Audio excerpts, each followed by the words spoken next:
On the coast of Massachusetts, where the gray Atlantic chewed patiently at the rocks and the fog came in like a thief, there stood an estate the locals learned to name only in a lowered voice: Thornfield. From the sea, the house looked less like a dwelling than a stone growth clinging to the cliff, its chimneys like broken teeth against the sky. From the road, you saw only the long, black iron fence and the tops of bare elms, their trunks lost behind the rise of the hill. Children walking to school would glance that way and then hurry their steps, as if afraid the house might notice them. Ask in the year 1819 why they feared it, and you would get a shrug, a mutter, a sign of the cross from the Irish, a quiet God helps them from the Yankees. Press harder and you would hear the same phrase repeated enough times that it began to sound like a nursery rhyme. Every Thornfield boy dies at 17. The first time you heard it, you might laugh, nervously perhaps, but still a laugh. A superstition, you'd say. People in small towns make patterns out of misfortune. An accident here, an illness there, and suddenly it's a curse. But then someone would point you toward the hill, where the family graveyard lay like a toothless jaw above the house. And if you were stubborn enough or curious enough to climb past the iron gate with its rusting thorns and up the stony path between the yews, you would see the stones for yourself. Row upon row, all bearing the same name: Thornfield. And on the front of many of them, worn by wind and salt but still legible if you ran your fingers over the indentations, you would trace the numbers. Born 1764, died 1781, born 1780, died 1797, born 1792, died 1809, always different months, always different days, but always 17 years between the first date and the last. Once there had been more stones. The older ones had crumbled, tilting forward until the earth began slowly to swallow them. But enough remained to make a pattern no sober man could ignore. Every Thornfield boy dies at 17. And in the winter of 1803, it was William Thornfield's turn. Snow lay in thin, dirty stripes along the lanes that led up from the village of Ashbury, more ice than powder, hardened by days of freeze and thaw. The sky had that colorless brightness New Englanders recognized, a promise of cold that would cut you finer than any knife. In the great house at the top of the hill, fires roared in every usable hearth. Thick curtains had been drawn across the tall windows to keep out drafts. Servants moved with the quick, purposeful steps of people who knew their breath would fog in front of their faces if they lingered too long in the halls. In one of the few warm rooms, a bedchamber on the second floor hung with faded crimson damask, William lay awake and counted his heartbeats. He had been counting since sunset. He had watched the last amber light die along the snow and the first stars prick open in the black sky. He had listened to the downstairs clock chime 8 times, then 9, then 10. Each stroke had sounded like a nail being driven into a coffin. His coffin. "It is nonsense," his mother had said earlier that evening, when she came in and found him staring at the clock as if he could stop it with his gaze alone. "You will drive yourself mad, William. Do you think God keeps accounts by the hour like a shopkeeper?" He had not answered her. It was not God he feared. He feared the house. The walls of Thornfield seemed to press in on him as surely as the quilts. The portraits that lined the upper hall, old men in powdered wigs and young boys in frock coats, watched him every time he passed. Some days he was certain their eyes followed him. Other days, worse still, he imagined their lips moving, trying to warn him or to mock. He knew their names. His tutor had made him learn every one. Silas Thornfield, first of the line in America, who had come over from England in 1741 with a ship full of iron and 24 indentured men and women. A merchant, then a landowner, then something more. Once he began to lend money to men who wanted houses along the new road inland. Jonathan Thornfield, Silas's eldest son, who had died at 17 when a horse reared beneath him on a wet hill and rolled, breaking his neck. Edmund Thornfield, Silas's second son, dead of a fever at 17 in a hot August that had taken some others in the town, but none so young, none so sudden. Nathaniel Thornfield, Edmund's son, drowned in the cove below the cliff trying to rescue a fisherman's boy when a storm came in faster than anyone expected, the day after his 17th birthday. On and on. William had learned them as history, as fact. Then he had turned 16. The night he did, his mother had locked herself in her room and not come out until morning, her eyes red-rimmed. His father had drunk more brandy than usual, and when he caught William staring at the decanters, he had barked, "Don't look at me like that. I made it past 17, did I not? It is nothing but a tale to scare children."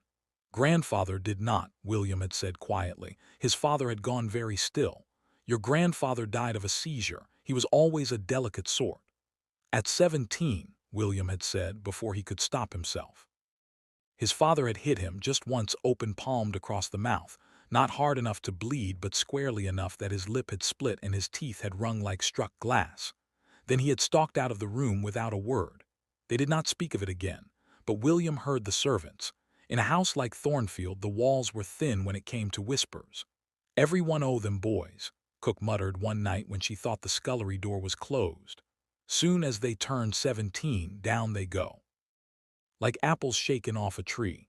"Hush yourself," the housekeeper had scolded, though her own voice shook.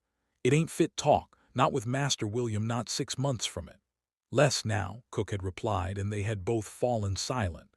So William counted heartbeats. "If I live past midnight," he thought as the clock downstairs chimed 11, "then I have proven it lies. If I see the sun rise as a man of 17, then I will laugh in their faces." He imagined walking through the village tomorrow today almost and seeing the way people stared. He imagined straightening his shoulders and saying, "You were all wrong," and hearing the way the words bounced off the stone of the houses and the water of the harbor. For the first time in weeks, the thought made him smile. The house was very quiet, the kind of quiet that feels like something listening. Under the quilts, his limbs felt heavy and hot. He had thrown off the blankets twice already. Both times his mother had come in, fretful, and tucked them back around him, and he had lacked the strength to argue. Now they lay over his shoulders like a hand pressing him down. He watched the candle gutter on the table beside his bed. His mother had wanted to snuff it, but he had begged her not to. "Just this once," he said. "I don't want to be in the dark." "Foolish boy," she murmured, but she left it. Her fingers had brushed his hair back from his forehead in a gesture that made his chest ache. Then she had slipped from the room, closing the door with a soft click. He had listened to her footsteps recede down the hall, then to another set of footsteps beyond, the housekeeper, and then after that nothing. The candle burned lower. The room, despite the fire in the grate, felt colder. The clock struck the half-hour. 30 minutes, William thought. 30 minutes until I either live or die. He tried to slow his breathing, but each inhale felt too shallow, each exhale too fast. His heart fluttered like a bird in a cage. Sweat tickled the back of his neck. The shadows in the corners of the room seemed to grow, to stretch, as if the darkness were creeping out from behind the furniture. The flame bent, shivered, but did not go out. 17, a voice whispered. He jerked. "Who's there?" His own voice sounded thin. Silence. His eyes darted to the door. It was closed, to the window. The curtains were drawn to the fireplace. The flames there had died down to a red glow. 17, the voice said again. It sounded like breath against his ear, though no one stood close enough. William's mouth went dry. "Who are you?" he whispered. No answer. Instead, something changed in the quality of the air. It felt thicker, the way it did before a summer storm, though outside the world was locked in ice. The hairs on his arms lifted as if touched by a draft. Slowly, his gaze slid to the far wall. There, between the wardrobe and the washstand, hung his least favorite portrait in the house.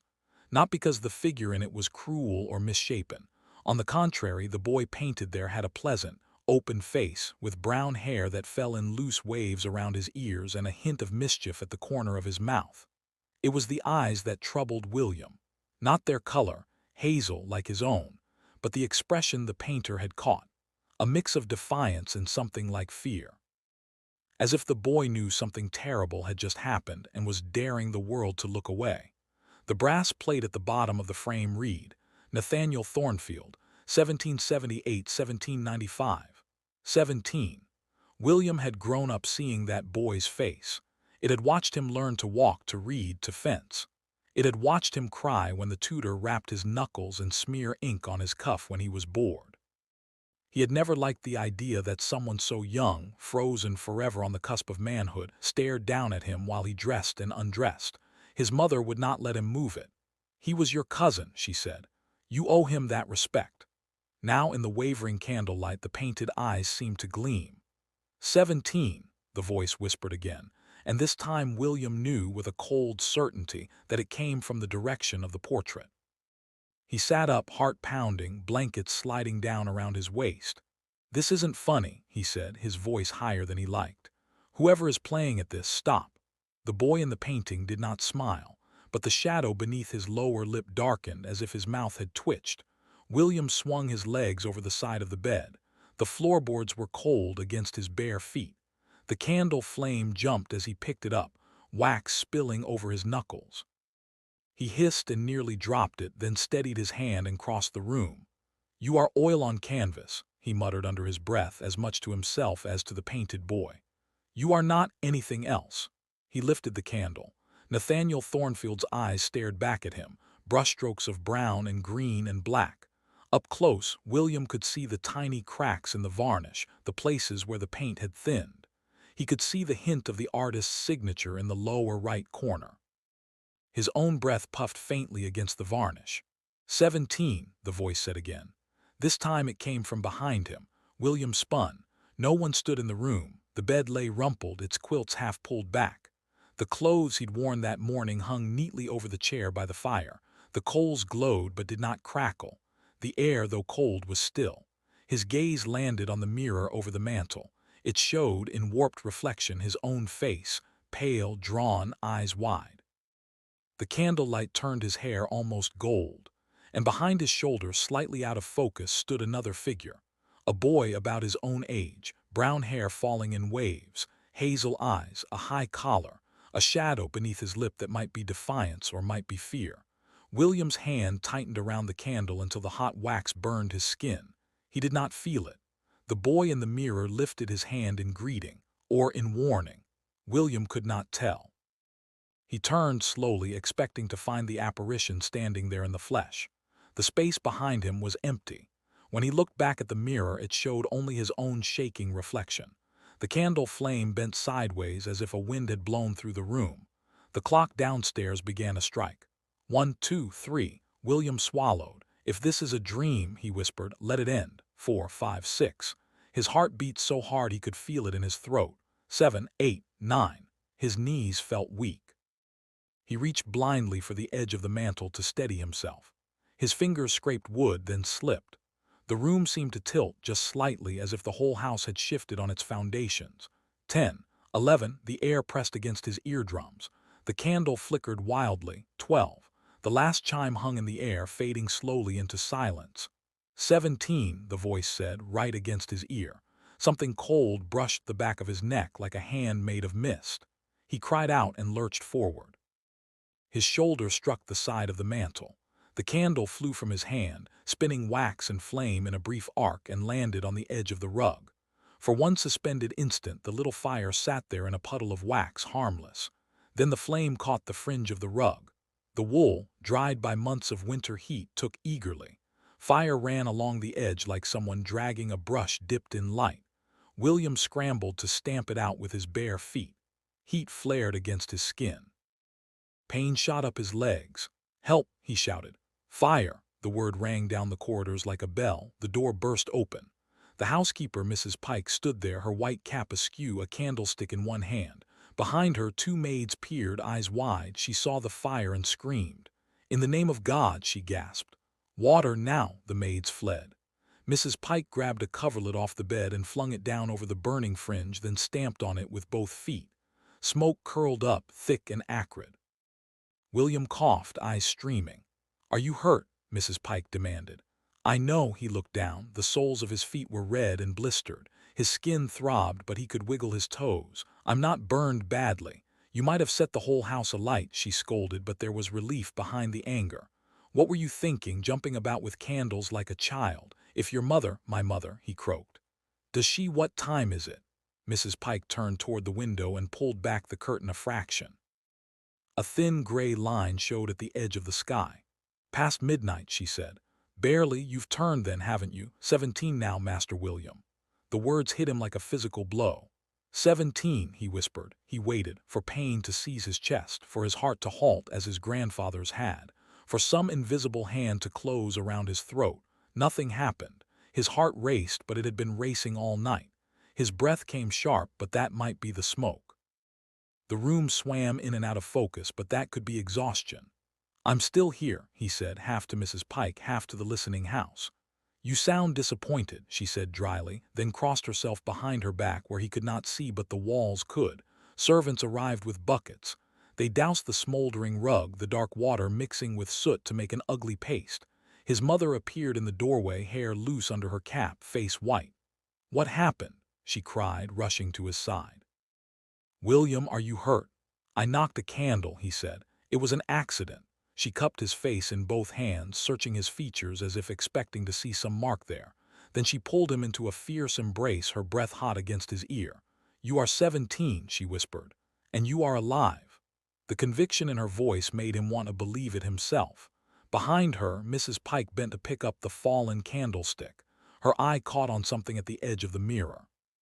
In the warped glass, for just a moment, she thought she saw, not her own stout shape, not the slim boy in his mother's arms, but another figure standing by the bed. A boy in an outdated coat, water dripping from his sleeves, his face very pale. He lifted one hand as if in farewell. Then the image blurred, resolving into nothing more than smoke and shadow. "We were fools," William's mother said later that day, when the sun had risen fully and the servants had banished the last trace of soot from his room. She sat by his bed, hands folded tightly in her lap. "We let that awful story eat at us. Your grandfather died of an ailment no one could name. Your uncle fell from a horse because boys are reckless. Your cousin drowned because the sea is cruel, not because it has singled out your blood. Do you understand?" William looked past her toward the portrait of Nathaniel. In the morning light, the boy's painted eyes seemed ordinary again, empty even, just pigments and oils. "Yes, mother," he said. His voice was hoarse. "We must never speak of it again," she said. "Not in this house, not to anyone. The more people tell a tale, the stronger it becomes. We starve it by ignoring it." He nodded. She rose, smoothed her skirts, and left the room, her back a little straighter than it had been the night before. He lay back, listening to her footsteps fade. His feet ached. His eyes burned with tiredness. But something in him, some small, hard kernel, would not rest. "I am 17, he thought. "I am alive." He let his gaze drift shut. Downstairs, the house breathed. In the graveyard on the hill, the stones gleamed faintly with frost. On one weathered marker, a flake of stone loosened and fell, as if an invisible chisel had touched it. In 3 weeks' time, William Thornfield's body would be found at the bottom of the servants' staircase, his neck broken cleanly as if he had misstepped in the dark. The fall would be short, the angle wrong for such a neat, fatal break. But the doctor would shrug, say accidents are like that sometimes, and close his bag. The ledger in the village church would record his passing. 17. The people in Ashbury would shake their heads and pull their children closer. And the story that had kept his mother awake at night would grow another sharp, bloody tooth. But that morning, as the pale winter sun climbed over the sea and lit the windows of Thornfield estate with a sickly gold, far away, in a Boston alley that did not yet know the Thornfield name, a child drew his first breath. He was a boy. His mother, a thin woman with ink-stained fingers and a faint English accent, looked down at his scrunched, purple face, his fists flailing, and laughed weakly with relief. "Arthur," she whispered. "Arthur Thornfield." She did not know that the line she had married into carried any particular weight. She knew only that her husband was from a proud old family and had been proud enough of it for both of them. She did not know about the stones on the hill or the way people in a town 2 days ride away tensed at the number 17. She did not know that her husband had changed his name from the Thornfield everyone there knew to something plainer when he fled his home at 16, swearing never to set foot on that cursed land again. She did not know that his blood, carried in the tiny, screaming body in her arms, still answered to Thornfield whether the world called it that or not. Outside, in the narrow street, a bell on a passing wagon jingled 6 bright notes before fading into the noise of the waking city. In Thornfield graveyard, the wind shifted, blowing in from the east. Far below, unseen, something old and patient and angry turned its head, sensing, across miles and miles of frozen earth, that somewhere a Thornfield boy had just sucked in his first lungful of air. It did not know his name yet. It did not know how, 16 years and some months from that morning, he would walk through the black iron gate at the top of the hill and look up at the house that had eaten so many of his kin. It only knew that he was out there, and it began, in its slow, remorseless way, to wait. The letter arrived on a rainy afternoon in late October, when the light in Boston turns the color of cheap pewter, and the harbor wind finds every crack in the glass. Arthur sat at the narrow table by the single window in their rented room, his back bowed over a sheet of paper. Ink dotted his fingers, his cuffs, the side of his nose where he'd absently scratched an itch. Outside, the street below seethed with traffic, wagons clattering, sailors shouting, the distant clang of a blacksmith's hammer somewhere deeper in the city. He had meant to finish his figures before his mother came home from the print shop. There was a certain comfort to numbers. They behaved, they lined up. They added and subtracted in ways you could chart. If this, then that. If debt, then hunger. If a job, then rent for one more month. The creak on the stair startled him. It wasn't his mother's step. He knew that sound by heart. Hers was light, quick, almost apologetic, as if she could slip past the worn boards without troubling them. This step was heavier, more deliberate, a man's tread and not one they knew. Arthur wiped his pen on the rag at his elbow, instinctively, as if to hide any sign of idleness. The landlord had threatened more than once to throw them out if they missed rent again. The idea that he might send someone to collect chilled him more than the draft. There was a knock, 3 sharp raps that made the thin door shiver. Arthur hesitated only a heartbeat, then rose and opened it. The man on the threshold did not look like one of Mr. Dugan's hired bullies. For one thing, his coat fit. It was black and neat and free of the oil stains and frayed cuffs that marked the working class. His boots shone. His face was pale and plump, the sort of flesh that saw more ink and candles than wind and sun. He held a hat in one hand and in the other a leather portfolio. "Arthur Field?" the man asked, his Boston accent honed crisp and nasal. Arthur swallowed. It had taken him years to stop stumbling over that name. His father had insisted on it. Field, not Thornfield. A gentler cut, he'd said with a brittle laugh, half a curse instead of the whole. "Yes, sir," Arthur said, "that's me." "I am Elias Morton," the man said. "Attorney, may I come in?" Arthur thought of the bare table, the 2 truncated chairs, the pallet in the corner that served as his bed. He thought of the crack in the far wall where the plaster had long ago surrendered. He felt the familiar hot flush of embarrassed pride rise in him. Still, he stepped aside. "Yes, sir." Morton ducked his head and entered, looking around with a practiced glance that took in everything while pretending to see nothing. "You live here with your mother," he said, as if confirming a detail on a mental list. "Yes, sir, she's at work. She sets type at Hollis's print shop. She'll be back before dark." Morton did not seem overly interested in Mrs. Field or her occupation. He placed his portfolio on the table, laid his hat beside it, and opened the leather flap with careful fingers. Arthur watched, throat dry. He could not imagine any reason an attorney would seek him out that did not end badly. A debt, perhaps. Some mistake in the last job he'd taken hauling crates down at the docks. A complaint from Mr. Hodges at the counting house, where Arthur sometimes checked figures at night when they needed an extra pair of eyes. Morton drew out a folded sheaf of papers, thick and covered in a precise hand. A red wax seal, already broken, clung to the upper corner. "You are," the attorney said, "the only surviving son of one Jacob Thornfield of Ashbury, Massachusetts, are you not?" Arthur's heart gave a queer, double thump. He had not heard his father's true name spoken aloud in years. "Jacob Field," Arthur said automatically, then stopped himself. "He was born Jacob Thornfield. Yes, he died 3 winters ago." "In Boston?" "Yes, sir." Morton nodded, shuffling his papers. "Your father left very specific instructions in his will. He wished his wife and son to remain in the city and to have no dealings with his former home." Arthur said nothing. His father had refused to speak of Ashbury, of Thornfield, of anything before Boston, except when the drink got into him and he would mutter half-phrases to the tavern shadows. Once, at 14, Arthur had pressed him, asked why they never went to see grandparents, uncles, anyone at all. His father had gone very still, the mug in his hand hovering between table and mouth. "There is no one to see," he'd said. "And even if there were, I would not have my boy set foot on that land." If he asks after me when I am dead, you tell him this. I did the bravest thing any Thornfield man ever did. I left." Now Arthur watched Morton's pale lips shape that name again, smooth and flattened by legal habit. "In matters of inheritance, however," the attorney said, "a man's wishes do not always align with the law, particularly when significant property is involved." "Inheritance," Arthur repeated. The word sounded wrong in his mouth, like a foreign coin on his tongue. Morton pursed his lips. "Your father's cousin, William Thornfield of Thornfield Estate, Ashbury, died some years ago without issue.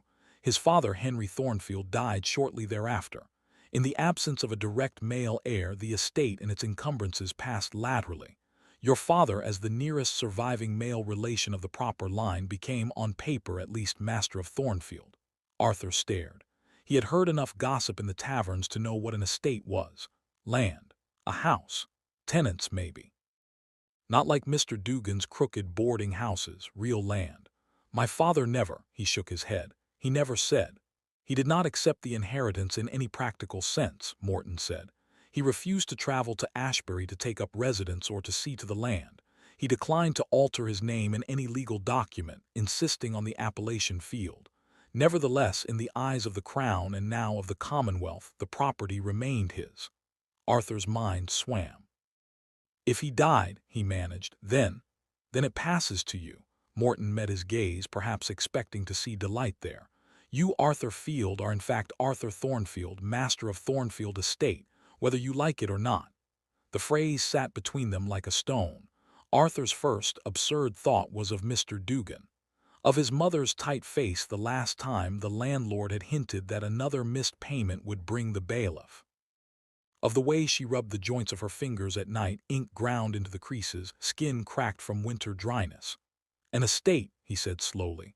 "Land, a house, there's money." Morton's expression did something odd, a small tightening around the eyes. "There is land," he said. "There is a house. There are tenants, some minor rents, and significant debt. The property is not what it was.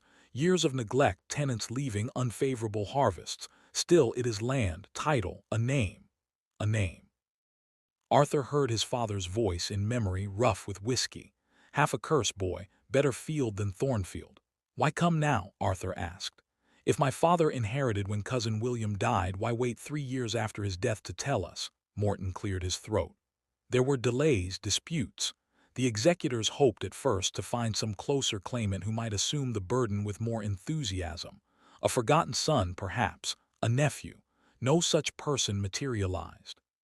Your father's will complicated matters. In the end, the law is the law. And the law says I must go." "The law says you are the legal owner," Morton said carefully.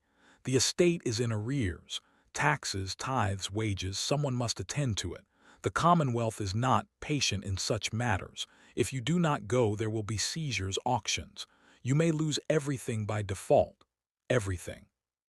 The word felt almost comical, applied to a boy who owned nothing more than 2 shirts, a pair of patched boots, and a chipped mug his mother kept putting back together every time it cracked anew. Morton saw the conflict on his face and misread it as hesitation of a different sort. "There is also," he said later, after clearing his throat a second time, "the matter of the legend." Arthur's head snapped up. "The what?" Morton toyed with a loose thread on his cuff. "I am a man of reason, Mr. Field. Superstition has no place in law, but where Thornfield is concerned, one cannot entirely ignore the local sentiment." "You mean the story my father used to scare me with when he'd had too much to drink," Arthur said, the words sharper than he intended. "About boys dying at 17. Morton shifted. "I see he did mention it then. He said it was nonsense, and then he said it was, depending on the night." Arthur's throat felt dry. "Which do you believe, sir?" "I believe," Morton said slowly, "that a number of men bearing the Thornfield name did in fact die at that age. I have seen the parish records. It is unusual. I also believe your father, who survived to the mature old age of 38, proved that no curse is absolute." "He left," Arthur said softly. "He said he walked away from the house and never looked back." Morton hesitated. "Indeed." The unspoken hung between them. "Your father lived because he ran." "I'm 16, Arthur said. 17 in March." Morton's gaze did something like flinch. "Yes, the timing is not ideal." "So I go to this place," Arthur said, "with its debts and its rotten house and its stories, 6 months before the age every Thornfield boy in that town seems to die." "Every boy who stayed," Morton said. "You are not a boy who stayed. You are a boy who comes from elsewhere, who has seen the world, or at least Boston. You are a different man than they were." It was meant as comfort. It did not settle like comfort. Arthur thought of the counting house, of the fog on the harbor, of the way Mr. Hodges' hand trembled when he signed his name to a ledger he knew in his bones did not balance. He thought of his mother, shoulders bent, lips pressed thin as she set rows of tiny lead letters into their trays. "Mother," he said before he even realized he'd decided. Morton blinked. "Pardon." "I can't decide without her," Arthur said. "It's not just my life, sir, it's hers too. If I go and die and leave her alone here with nothing—" He broke off. Something flashed just then across the attorney's bland face. Not sympathy, something more like guilt. "Your father's will," Morton said carefully, "did make small provision for her from his modest savings. Enough to see her housed and fed in plain comfort should things go ill. Taking the estate, assuming its debts as well as its assets, would, in fact, improve her position. If you made it thrive, of course. If." The word rang almost louder than everything else. Arthur drew a slow breath. "Then we will go," he said, "both of us, at least until I can see what this Thornfield place is, decide if it can be lived in, if it can be fixed." He did not say saved. The word felt blasphemous for a house everyone seemed to treat like a doomed soul. Morton nodded once briskly, as if a box on some inner list had just been ticked. "I will make the arrangements," he said. "Passage by coach as far as Salem, then by hired carriage up the coast to Ashbury. It will not be a luxurious journey, but it will be paid for." "By whom?" Morton allowed himself the faintest of smiles. "By you, Mr. Thornfield, by you." They left Boston under a low, pressing sky that looked ready to drop. Arthur sat beside his mother in the jolting coach, his knees crammed against the worn leather of the seat opposite. The other passengers smelled of damp wool and tobacco, and the sour tang of anxiety that clung to anyone traveling near winter. A plump woman in a too-tight bonnet clutched a basket of live chickens that squawked every time the wheels hit a rut. A man in a faded militia coat snored with his mouth open, head banging softly against the window. Mrs. Thornfield, though she still flinched when anyone used the name, stared straight ahead, her gloved hands twisted together in her lap. "You don't have to come all the way," Arthur said quietly as the coach lurched around a bend and the chicken woman hissed something impatient at the driver. "You could stay in Salem or even come back to Boston. If it's as bad as Father said, I won't ask you to live there." She did not look at him. "Your father asked me for one thing before he died," she said. "He said, 'Don't let my boy ever go to that house, and if he does, don't let him go alone.'" Arthur swallowed. "I thought he didn't believe in curses." "He didn't," she said, "except when it came to that place." Rain began to streak the glass. The horses' hooves thudded heavier in the mud.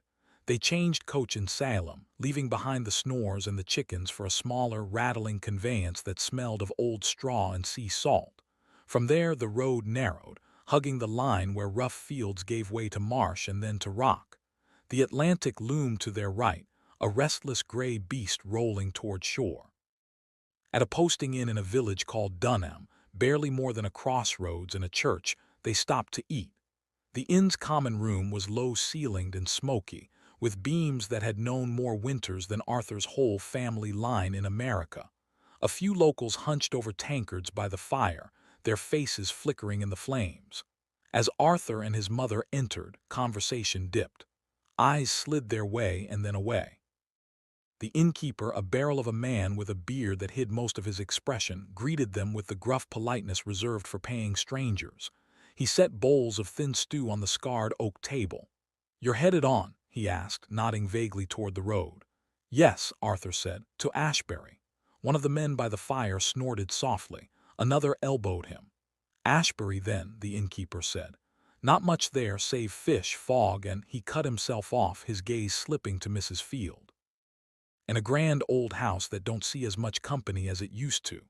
Arthur's spoon paused halfway to his mouth. "You mean Thornfield," he said. Silence fell with an almost physical weight. The crackle of the fire suddenly seemed very loud.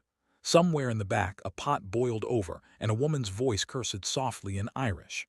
The innkeeper studied Arthur more closely now, taking in the line of his jaw, the shade of his hair, the way his shoulders hunched as if expecting more blows than life had already given.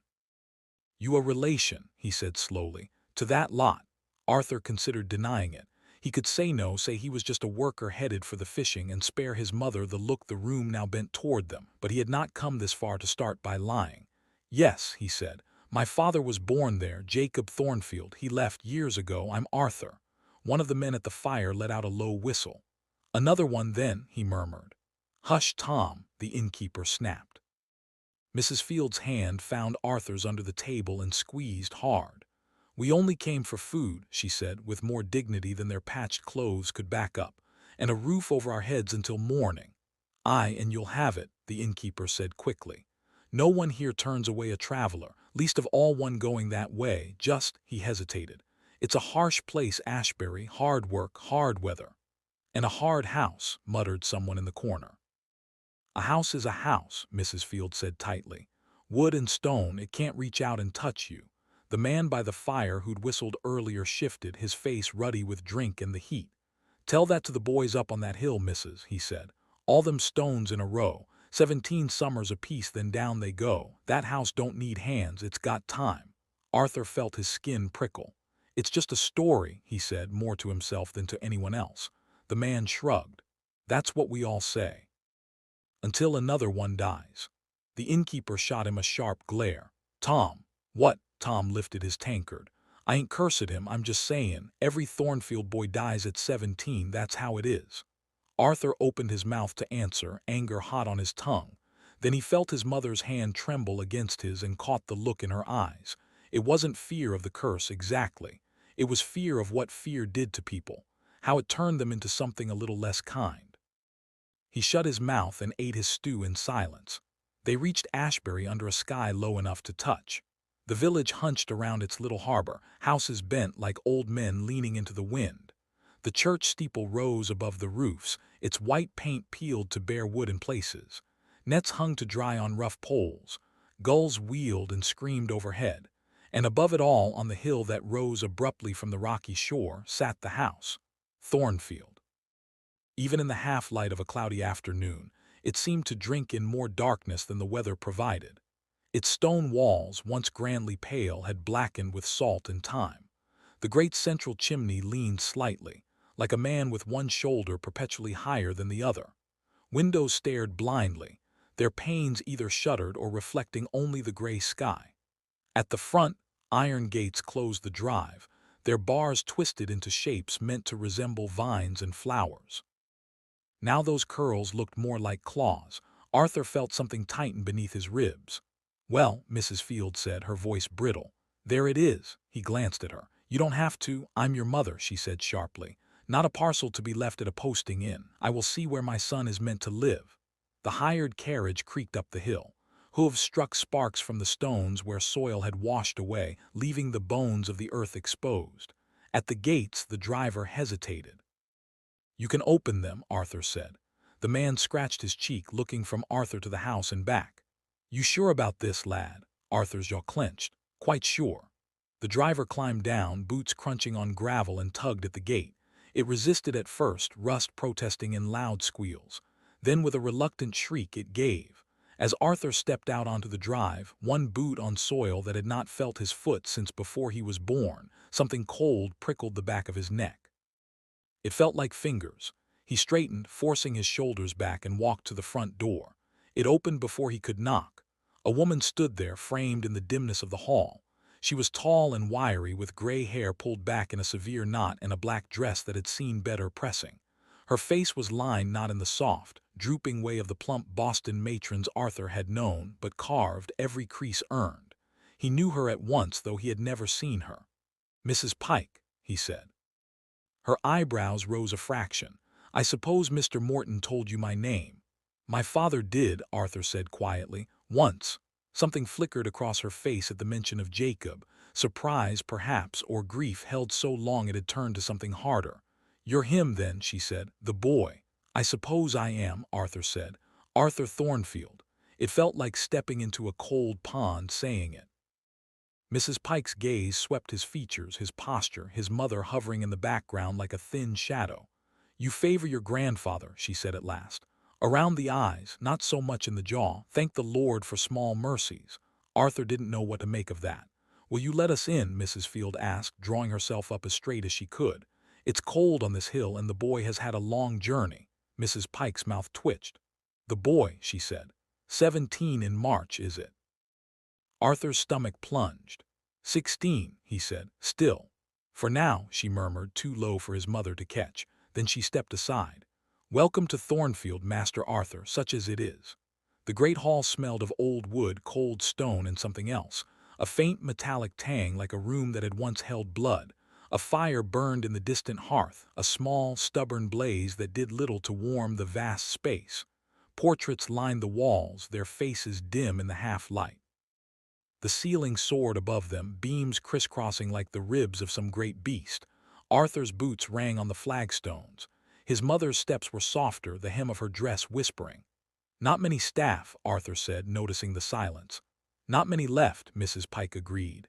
"Some died, some married and moved on. Some took wages elsewhere when your father refused to come. I keep a cook, a maid, and an old groom down at the stables. That's all." "4 people to tend a house this size," Mrs. Field said. "It must feel very empty." "At times," Mrs. Pike said. "At others, not near enough." Arthur glanced at her. "Not near enough for what?" "For all the memories," she said. Then briskly, "Come, I'll show you your rooms. You'll want to wash before supper. We do not keep Boston hours here. There's no theater to sit up late for." Arthur followed her up the wide staircase. His hand slid along the banister. Dust rose in a faint cloud where his fingers disturbed it. His father had touched this wood once. So had William. So had all of them, every boy whose name now stood in stone on the hill. At the landing, Mrs. Pike paused. Arthur's gaze snagged on a familiar face. There, hanging where the afternoon light fell least kindly, was the portrait from his father's stories. The boy in the high collar, with the defiant mouth and the afraid eyes. The brass plate read, "Nathaniel Thornfield, 1778 to 1795. Arthur stepped closer, compelled. The paint had cracked in the years since William last stood in this hall, tiny spiderwebs across the surface. Dust dulled the colors. His reflection hovered faintly in the varnish, ghosting his features over Nathaniel's. For a moment, in a trick of the light, he thought the painted eyes moved. Just a fraction, just enough to meet his. "Don't," Mrs. Pike said sharply. He blinked and turned. "Don't what?" She stood a little stiffer than before, one hand braced on the banister. "Don't look too long at that one," she said. "He looks back, and we've had enough of that in this house." Arthur wanted to ask what she meant. The question died on his tongue. She led them past doors with tarnished handles, down a corridor where the carpet had worn thin in the center from generations of footsteps. Some of the rooms they passed lay with their doors ajar, revealing glimpses of draped furniture, dust sheets like ghosts huddled in corners. "Your room," Mrs. Pike said at last, pushing open a door near the end of the hall. It was smaller than he'd expected, given the size of the house, but still grander than any place he'd slept. A bed with carved posts, a wardrobe, a washstand with a cracked porcelain basin. A single window looking out over the slope of the hill, and beyond that the gray gleam of the sea. Someone had lit a fire in the small hearth. Its heat reached only a few feet into the room, but Arthur stepped close to it anyway, letting the chill sink a little from his bones. "Your mother will have the room next to yours," Mrs. Pike said. "Near enough to hear, not so near you'll trip over each other. I'll send hot water. Supper is at 6. She turned to go, then paused in the doorway. "You should go up to the graveyard before the week is out," she said without facing him. "Pay your respects, let them see you." Arthur frowned. "See me?" "It's their land as much as yours," she said. "More, some would say. The dead outweigh the living in these parts. You walk on their bones every time you step outside the gate." "My father said the dead are gone," Arthur said. "He said all the ghosts in a house are in the heads of the living." Her shoulders rose, then fell in a sigh. "Your father said many things," she murmured. "Some of them to spite his own fear. Go on then, wash your hands, you smell of coach." When she left, the room seemed to exhale. Arthur moved to the window. From here he could see the black iron fence encircling the family plot on the hill above the house. Stones jutted at angles, some straight, some leaning. The grass around them lay winter flat, beaten down by frost. 17, the man at the inn had said. Arthur laid his fingertips against the cold glass. "I'm not afraid of numbers," he whispered. His breath fogged the pain, hiding the view for a moment. When it cleared, the graveyard looked the same. Only perhaps not quite. For just a heartbeat, he thought he saw a figure standing between the stones. A boy, tall and thin, coat flapping in a wind Arthur couldn't feel. Too far to make out features, close enough that Arthur felt the hairs at his nape prickle. He blinked. The hill was empty. Behind him, on the mantel, the old clock chimed the hour. Its sound was dull, as if swallowed by the walls. Arthur stepped back from the window. The air tasted faintly of salt and something burnt. Just a house, he told himself. Just old wood and older stone. Down in the bones of Thornfield, beneath the foundation where the first Silas Thornfield had laid stolen bricks and cursed his own luck for being given such a rocky patch of coast, something shifted. It had been waiting a long time. Boys had come and gone, hearts beating like small drums. Some had died easy in sleep. Some had gone snapping like twigs, necks bent wrong at the bottom of staircases. One had drowned, lungs filling with cold black water that tasted of iron and old promises. One had run. That one's child had returned. Blood recognizes blood. Old anger knows the scent of new fear. In the darkness under the floorboards, between the stones, in the corners of mirrors and the backs of paintings, the thing that was not quite a ghost and not quite just the weight of history lifted its head.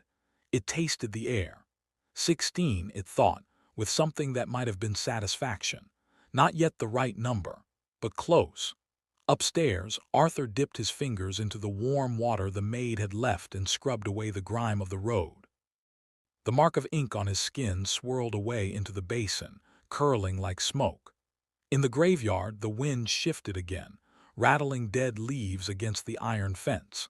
And somewhere between the hill and the sea, the old curse of Thornfield stretched, opened its eyes, and began once more to count.